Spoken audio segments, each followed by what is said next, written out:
रविवारचा दिवस म्हणजे सगळ्यांसाठी मजेचा दिवस, पण माझ्यासाठी तसं नाही. माझ्यासाठी रविवारचा दिवस म्हणजे झोमॅटो अर्निंगचा दिवस. त्याच्यामुळे सकाळी लवकर उठून आवरलं, स्वामींचं दर्शन घेतलं, त्याच्यानंतर मी चहा बनवला, कारण सगळेजण घरातले झोपले होते.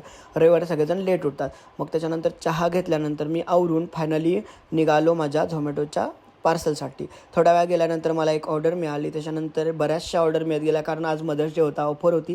त्यामुळे खूप साऱ्या ऑर्डर होत्या आणि ऑर्डर देत गेलो. आणि थोड्या वेळानं मग मला भूक लागली. मग मी खाल्ला वडापाव खाल्ल्यानंतर चहा पण पिला. त्याच्यानंतर पुन्हा कामाला सुरुवात केली. बघता बघता दुपार झाली, बघता बघता सायंकाळसुद्धा झाली आणि पावसाला सुरुवात झाली. आता करायचं ते काय, कारण माझ्याकडे जॅकेट नव्हतं. मग मी कसं बसतं पावसापासून संरक्षण करत करत ऑर्डर देत गेलो.